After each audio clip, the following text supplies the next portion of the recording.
Okay, so hello everyone. So I'm going to be reading the 500 Hats of Bartholomew Cubbins. So this was made by Dr. Seuss. Okay, so these are the different hats with feathers.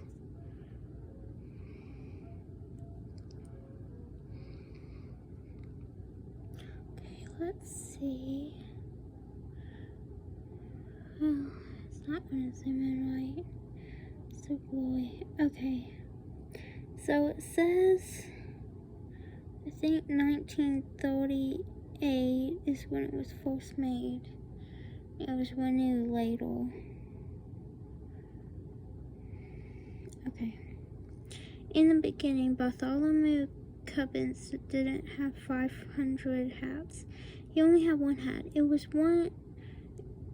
an old one that belonged to his father and his father's father before him. It was probably the oldest and the plainest hat in the whole kingdom of Dead, where Bartholomew Cubbins lived. But Bartholomew liked it especially because his father that always pointed straight up in the air. Oh, the feather. Sorry. I'm not awake today, apparently. And here is, I guess, the king and somebody like a guard, maybe? I don't know. The kingdom of Dead was ruled by King Dolan. His place stood high on the top of the mountain. From his balcony he looked down over the houses of all his subjects, first over the spires of the nobleman's castle, across the broad roofs of the rich man's mansions, then over the little houses on the townsfolk, to the huts of the farmers far off the fields. It was a mighty view, and it made King Dolan feel mighty important.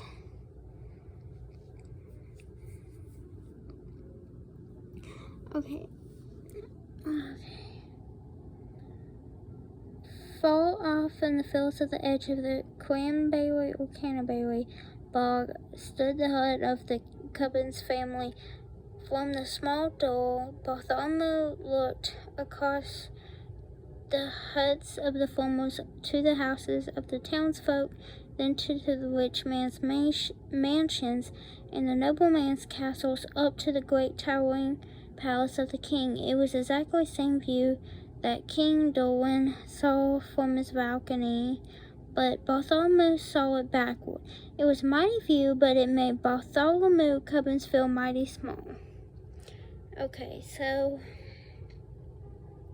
that is him and all of the mountains.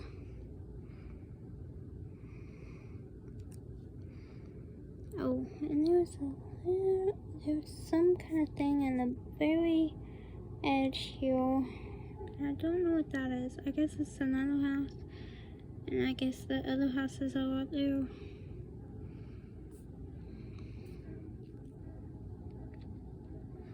Just after sunrise one Sunday morning, Bartholomew started for town.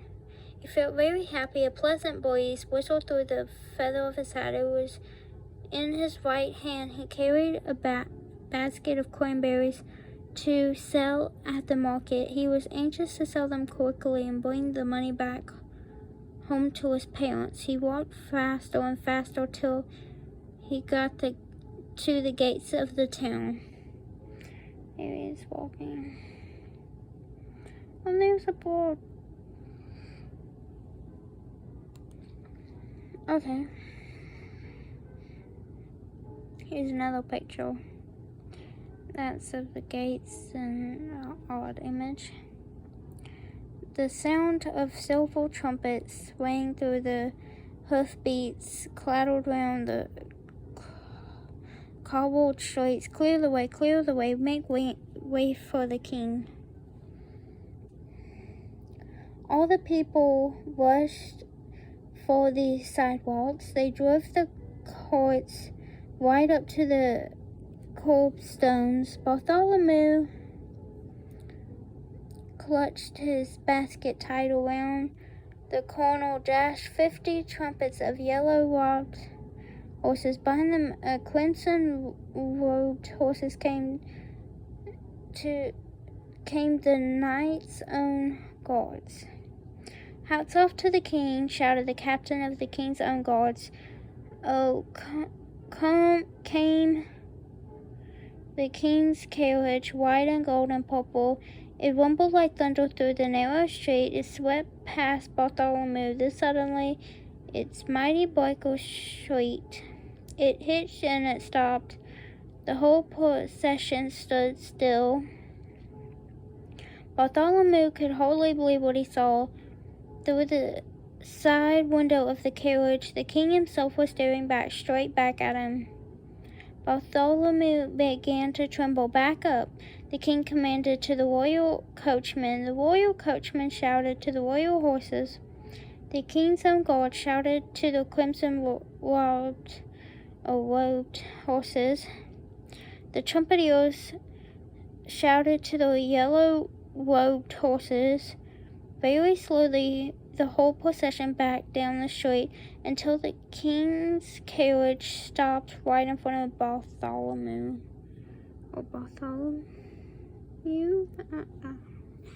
I can't pronounce it really well. Okay, there's this almost like a play thing look here. But maybe it was just a Starbucks or something. I don't know. It's kind of confusing. The king leaned from his carriage window and fixed his eyes directly on Bartholomew Cubbins. Well, he demanded.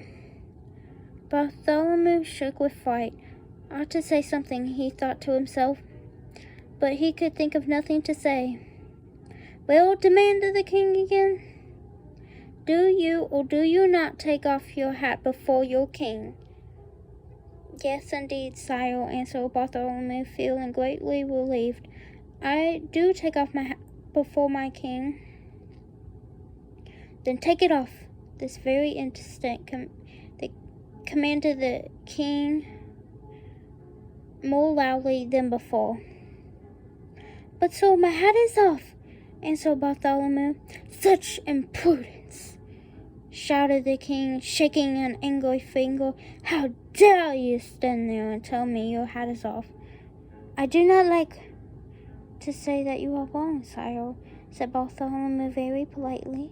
"But you see, my hat is off," and he showed the king the hat on his hand. "If that's your hat in your hand," demanded the king, "what's that on your head?" "On my head?" gasped Bartholomew. There did seem to be something on his head. He reached up his hand and touched the hat.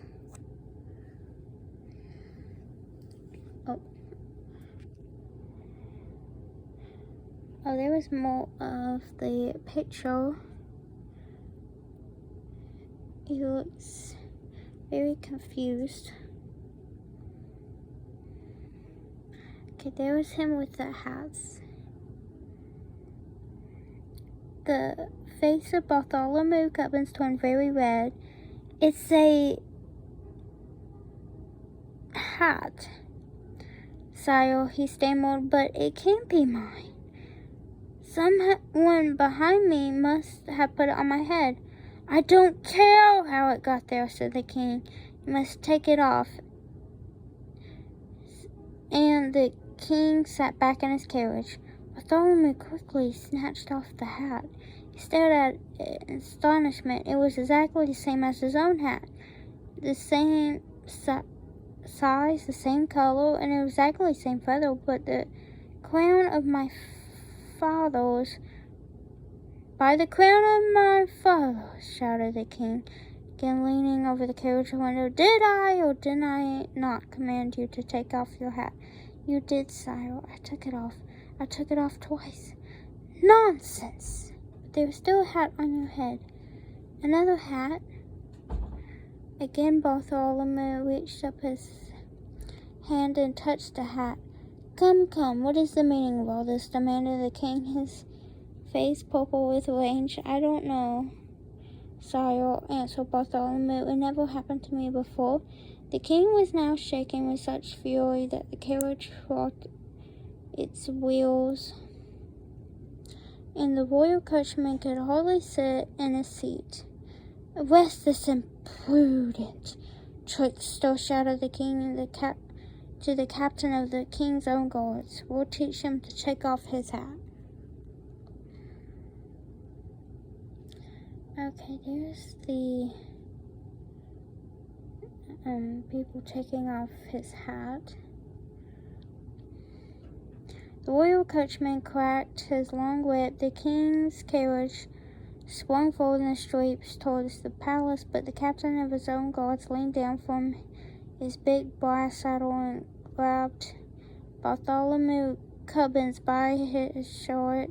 Away flew Bartholomew's basket. The cranberries bounced over the cobblestones and rolled down into the gutter. With the jangling of spurs and clatter of horseshoes, the Captain Bartholomew sped up by the winding street toward the palace of the narrow streets up on the hill.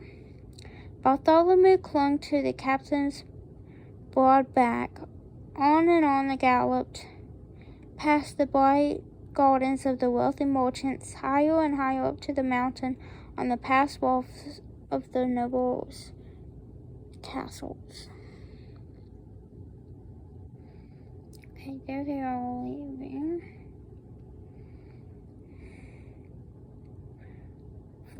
The sharp wind whisked Bartholomew's hat. Flop, flop, flap. Two more flew up. Flap, flap, flap. Flew another and another. 4, 5, 6, 7. Bartholomew kept counting the hats faster and faster. Lords and ladies stared from the windows of their turrets, wondering what the strange stream of hats could mean. Over the palace drawbridge they sped through the great gates and into the country yard. The captain pulled in his reins. His Majesty wants the throne room, said the guard, saluting the captain. The throne room? The captain dropped Bartholomew on the ground. I certainly hate to be in your shoes, he said, shaking his head sadly. For a moment Bartholomew was terribly frightened. Still, he thought to himself, the king could do nothing dreadful to punish me, because I have not yet done anything wrong. It would be cowardly to be afraid. Bartholomew threw back his shoulders and marched straight ahead into the palace. Follow the black carpet, said the guard at the door. All through the long hallway, Bartholomew could hear the muttering of voices behind heavy doors. He won't take off his hat. No, he won't take off his hat. Hold on.